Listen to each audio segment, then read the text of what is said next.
맥카페는 몇 년 전에 내부 수리를 했습니다.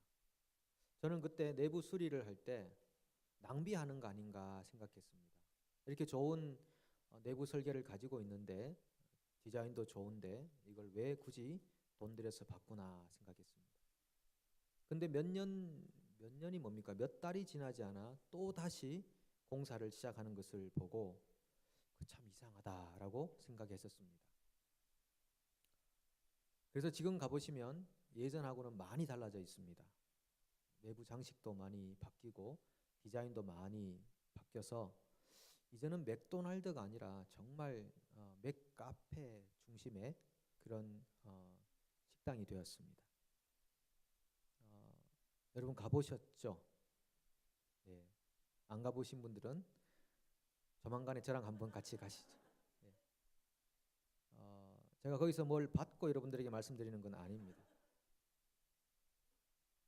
많이 달라졌는데요. 지금 가보면 아침부터 밤까지, 그러니까 24시간으로 알고 있는데 아침부터 밤까지 사람들이 얼마나 많이 그곳을 찾는지 모릅니다. 아마 시대적 요청에 의한 변화가 아닌가 생각합니다. 그곳이 뉴질랜드 맥도날드의 본부랍니다. 헤드 오피스가 그곳이랍니다. 그러니까 많은 사람들이 그곳을 찾고 있는데요.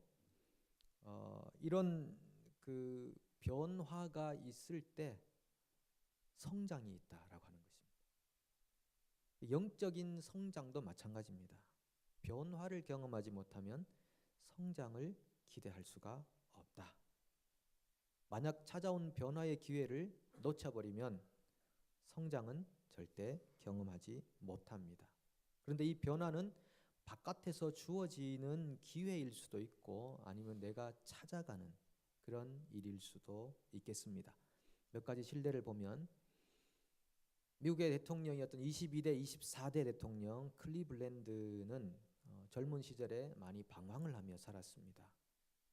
한 번은 친구와 함께 술이 근하게 취해서 길을 가는데 그 예배당 바깥에 보니까 그날 저녁 설교 제목이 기록되어 있었습니다. 죄의 싹은 사망이다. 그래서 이 클리블랜드가 여보게 친구 우리 한번 들어가 보세. 저 목사가 무슨 얘기를 하는지 한번 들어봅시다. 그럴 때 그 친구는 자네나 듣게 나는 집에 가서 쉬겠네. 그리고 집으로 갔습니다. 근데 그날 저녁 클리블랜드가 그곳에 들어가서 죄의 싹은 사망이라는 이름도 알려지지 않은 목사님의 말씀을 듣고 회심에 이릅니다. 수십 년이 지난 다음에 클리블랜드가 대통령으로 취임하는 날 감옥에서 어떤 사람이 신문을 보며 울고 있습니다. 묻습니다. 아니 이렇게 기쁜 날 왜 웁니까? 이 신문에 나와 있는 클리블랜드가 옛날 내 친구였습니다. 집으로 가서 쉬었던 친구는 무기징역수가 되어서 감옥에서 생명을 마쳤고 그날 저녁 변화의 기회를 잡았던 한 사람은 한 나라의 대통령이 되었다는 조금은 극단적인 그런 신뢰가 있습니다. 장신대 교수님 중에 한 분은 독일에서 유학을 했습니다. 독일 신학은 굉장히 자유주의 신학입니다. 자유주의 신학은 뭐냐면 성경에 나오는 기적들이 다 신화라고 보는 것입니다. 실제 있었던 일이 아니고 그냥 사람들의 믿음을 성장시키기 위해 만들어 놓은 신화다라고 보는 것이 자유주의 신학이고 그리고 성경도 인간의 작품이다. 인간이 편집해 놓은 작품이다라고 말하는 것이 자유주의 신학이거든요. 근데 이 교수님이 독일에서 자유주의 신학을 하고 한국에 돌아와서 자유주의 신학을 가르쳤습니다. 근데 이분이 누구냐 하면은 여러분 혹시 아십니까? K-팝이죠. 핑클이라는 K-팝의 성유리라고 아십니까? 모르셔도 상관은 없습니다. 이 성유리 양의 아버지거든요. 네. 제가 신학교 입학했을 때 신학 교수로 계셨는데 그런데 이분이 제가 입학하기 전에 어떤 일이 있었냐면은 자유주의 신학을 가르치는 분이었는데 하루는 기도회에 가서 기도하다가 방언을 받게 되었습니다. 그 다음부터 이분의 신학이 완전히 복음주의 신학으로 바뀌었다는 것이죠. 방언을 믿지도 않았고 구하지도 않았는데 하나님이 특별히 그에게 방언이라는 은사를 경험하게 해주셔서 그 다음부터는 자기의 신학 자체가 다 복음주의적, 성경 중심적 신학으로 바뀌었다는 것이죠. 사람이 살다 보면 이런 변화의 특별한 기회들을 경험하는 일들이 있습니다. 사울에게도 변화의 기회가 찾아왔습니다. 자기가 애를 쓴 건 아니고 하나님의 영이 그에게 임해서 특별한 변화를 경험하게 됩니다.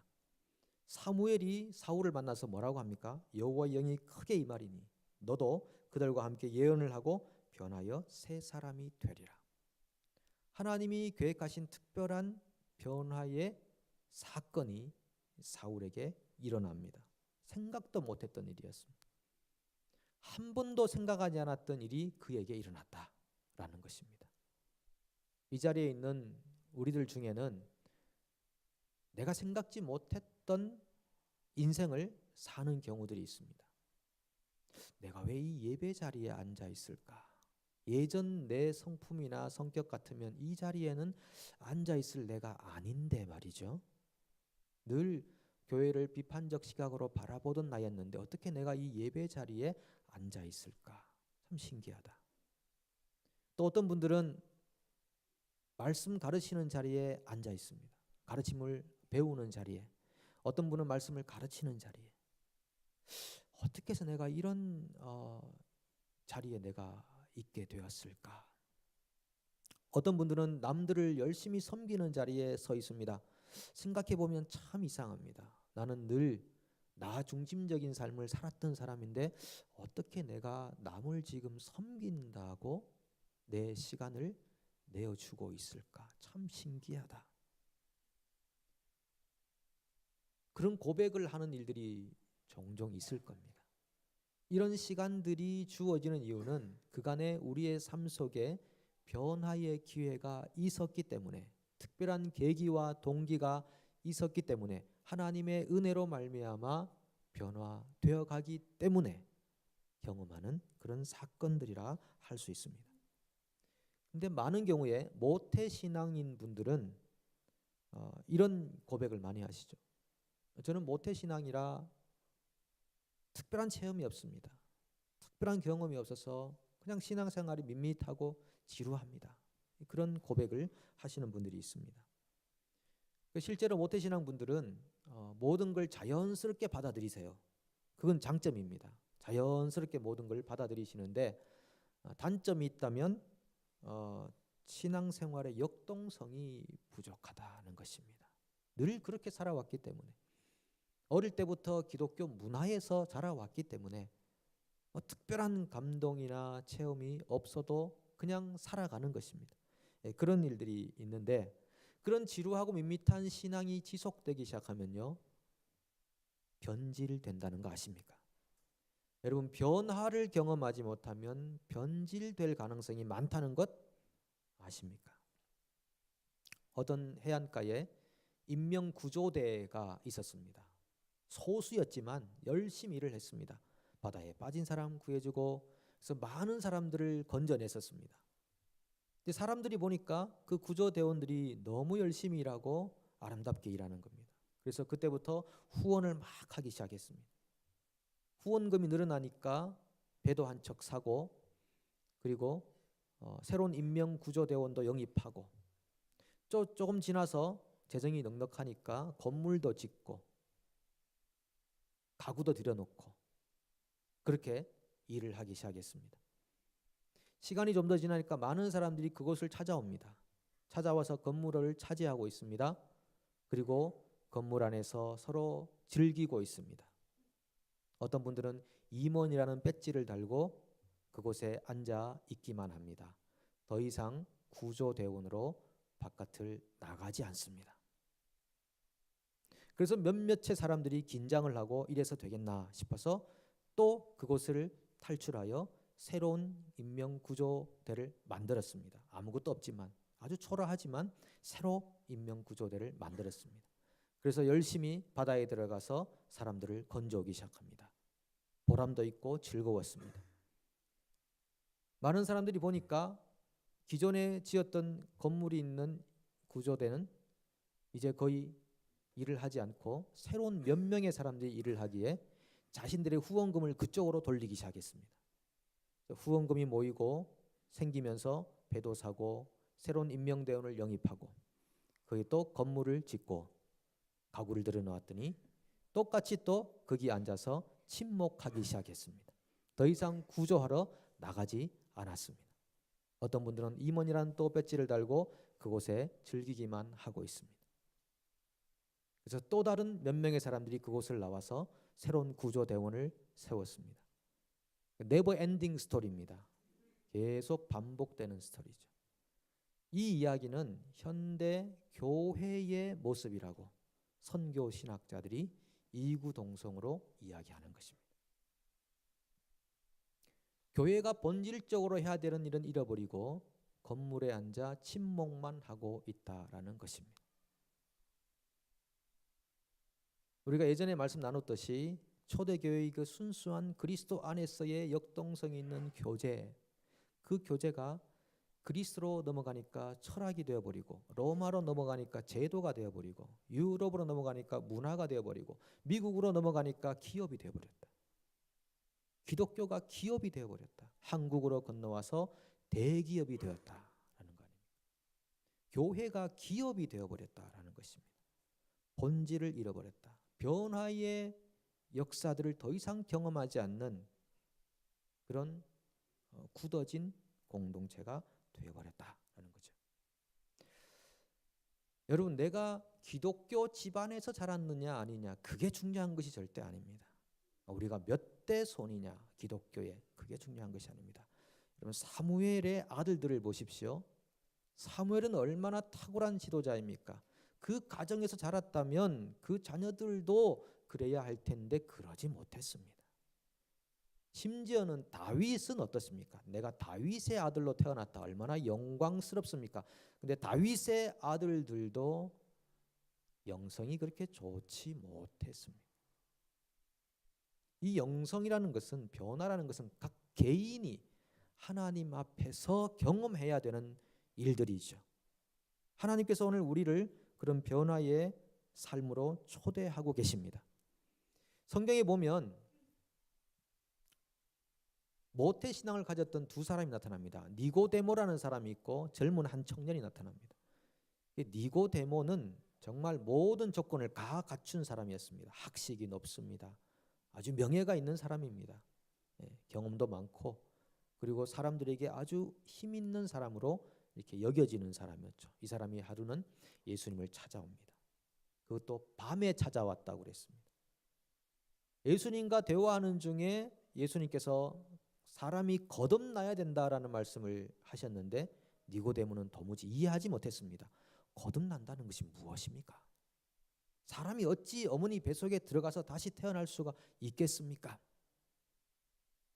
결국은 예수님과의 대화에서 니고데모는 제대로 이해하지 못하고 헤어집니다. 그런데 요한복음 후반으로 가면은 예수님께서 십자가에 달려 죽으시고 장사 지내고 그 후에 니고데모가 예수님의 무덤을 찾아갑니다. 향품을 가지고 찾아갑니다. 아리마대 요셉과 같이 그곳을 찾아가는 모습에서 우리는 니고데모가 그 후에 거듭났구나. 예수님과의 대화 안에서 이해하지 못했던 것들이 나중에 성령의 은혜 안에서 정말 변화에 이르렀구나 하는 것을 보게 됩니다. 또 한 사람이 있습니다. 젊은 부자 청년입니다. 예수님을 만났습니다. 선생님이요, 내가 어릴 때부터 모든 율법을 다 지켰는데 어떻게 해야 구원받을 수 있습니까? 예수님께서 네가 어릴 때부터 그렇게 다 잘 지켰느냐? 그래, 수고했다. 네가 가지고 있는 것을 팔아서 가난한 사람들에게 주고 나를 따라올 수 있겠느냐? 그때 이 젊은이는 거절했습니다. 변화의 기회를 놓쳐버렸습니다.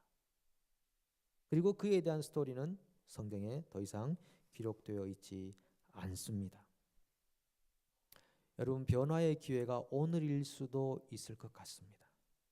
오늘 한번 우리가 하나님의 진리의 말씀 안에서 변화를 요구하시는 하나님의 음성을 놓쳐버린다면 또 한 번의 기회를 우리는 놓치게 될 겁니다. 근데 하나님께서 이렇게 우리를 변화의 사건들을 경험하게 하시는 이유가 있습니다. 그 이유는 우리 인생의 다음 단계를 위해서입니다. 변화되지 않으면 다음 단계가 없는 것입니다. 그러나 변화되면 다음 단계가 있는 것이죠. 하나님이 왜 사울에게 특별히 하나님의 영이 임하사 새 사람이 되게 하시고 예언을 하게 하셨는가? 그 사람이 초대 이스라엘의 초대 왕이 되어야 했기 때문이죠. 하나님은 준비 작업 없이 이 일을 하시지 않습니다. 요셉을 보십시오. 요셉이 국미총리가 된 것이 우연히 쉽게 된 일입니까? 하나님이 사람을 세우고 패하고 나라를 이렇게 세우고 망하게 하는 이 모든 것들이 우연히 되는 일이겠습니까? 하나님의 손에서 되어지는 일이라는 것을 우리가 믿어야 한다는 것이죠. 요셉이 감옥에 들어갔습니다. 보디발 장군의 집에 팔려가서 열심히 일하다가 오해를 받고 감옥으로 갔습니다.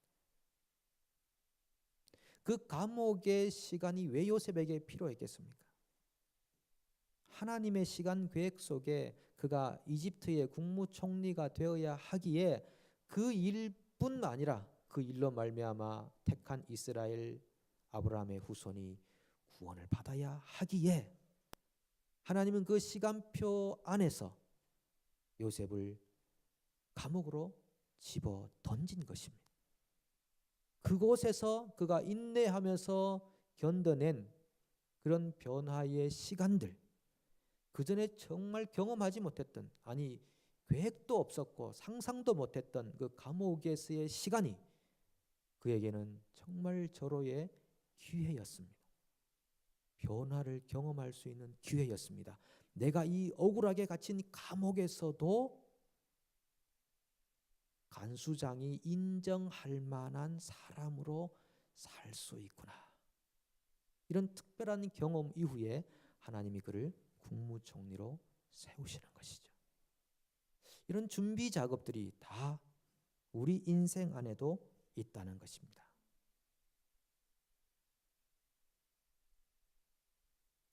그런데 하나님이 사울을 왕으로 세우실 때 조금은 의아한 면이 있습니다. 사무엘이 사울을 만났을 때 네가 장차 왕이 되리라. 기름을 붓고 예식을 다 치렀으면 곧바로 발표하면 되는 거 아니겠습니까? 하나님이 사울을 왕으로 세우셨다 이렇게 해서 발표하면 되는데 그렇게 하지 않습니다. 미스바로 백성들을 다 모은 다음에 어떻게 합니까? 제비를 뽑습니다. 자, 하나님이 이스라엘의 초대 왕으로 주신 이가 누구냐? 사실 하나님은 너희의 왕이 되길 원했는데 너희가 하나님을 버리고 인간 왕을 달라고 그러니 하나님이 왕을 주실 텐데 자, 누구를 왕으로 세우는지 보자 라고 제비뽑기를 하는데 이 얼마나 아슬아슬하고 모험적인 일입니까? 이미 하나님은 사울을 왕으로 세우시겠다고 해 놓으셨는데 만약에 제비를 뽑았는데 사울이 속한 지파가 아닌 지파가 뽑혔을 때 당황하게 될 사울의 심정을 생각해 보십시오. 굉장히 모험적인데 이 모든 일 속에는 믿음이 필요했던 것입니다. 믿음으로 제비뽑기를 합시다. 뽑았더니 베냐민 지파가 뽑힙니다. 베냐민 지파 가족들 다 나오세요. 그 가족들 가문을 딱 세워놓고 뽑았더니 마들이라는 가족이 뽑히게 됩니다. 마들이 가족들 다 나오세요. 이름을 뽑았더니 사울이 뽑혔습니다. 왜 이렇게 제비뽑기를 하면서 왕을 세워야 했을까? 그 이유는 모든 백성들이 하나님이 왕을 세운다는 사실에 참여하게 하기 위해서입니다. 교육학 이론에 보면요, 사람이 어떻게 변화되는가 여러 가지의 방법들이 있는데 그 중에 하나가 뭐냐 하면 아이들을 참여시켜라고 하는 것입니다. 참여할 때 그곳에서 깨달은 바로 말미암아 변화가 일어난다라고 하는 것이죠. 그래서 하나님은 그냥 세울 수 있었지만 처음으로 왕을 달라고 하는 백성들에게 역사를 주관하고 백성들을 인도하는 목자가 누군지를 사실은 알게 해준 것입니다. 하나님께서 너희의 진정한 왕이라는 것을 아직도 모르느냐. 이 비밀을 가장 잘 아는 사람은 사무엘이었을 것입니다. 이미 하나님이 사무엘을 세우셨다고 하셨고 그 제비를 뽑을 때 한순간 한순간마다 하나님이 하신 역사를 철저히 경험하지 않았겠습니까? 그렇게 해서 프라블럼 솔빙에 백성들을 참여시키고 아이들을 참여시키는 이런 과정들을 통해서 변화를 경험하게 되는 것이죠. 여러분, 우리가 변화되는 데는 꼭 좋은 기억만이 작용하는 것은 아닙니다. 나쁜 추억들도 변화의 기폭제가 될 수 있습니다. 1942년 11월에 미국 보스턴에서 한 나이트클럽에 대화재가 발생했습니다. 그래서 493명이 죽었습니다. 그리고 한 200명이 구출되었습니다. 이후에 한 박사가 연구를 하기 시작합니다. 구출된 200명 중에 100명을 대상으로 연구를 했습니다. 그 중에 85%의 사람들이 변화되었습니다. 나쁜 습관을 고치고 부부관계를 회복하고 신앙생활에 성장이 있고 삶의 방식이 나아졌다는 보고가 있습니다. 그래서 나온 용어가 하나 있는데 위기 개입이라는 용어입니다. 위기 개입. 위기가 개입되면 변화가 일어난다고 하는 것입니다. 여러분, 살다 보면 뜻하지 않은 질병이나 사고를 당하는 경우들이 있습니다. 그때는 인생의 위기죠. 그런데 그 위기가 제대로 작용이 되면 내가 그전에 살아보지 못했던 삶을 사는 계기가 되는 것입니다. 근데 그 위기를 놓치면 너무나 어리석은 삶의 결과를 갖게 되는 것이죠. 그 외에도 여러 가지 사시다 보면 인생에 좋지 않은 추억들을 가지는 경우가 있습니다. 갈등 관계, 실패하는 일들, 이런 일들이 다 변화의 찬스라고 하는 것입니다. 여러분, 최근에 뉴질랜드에는 집을 사고 파는 일들이 참 많았습니다. 우리 가운데도 집을 사고 파신 분들이 많았을 겁니다. 한 2, 3년 안에 많은 매매가 있었고 요즘은 좀 드물다고 합니다.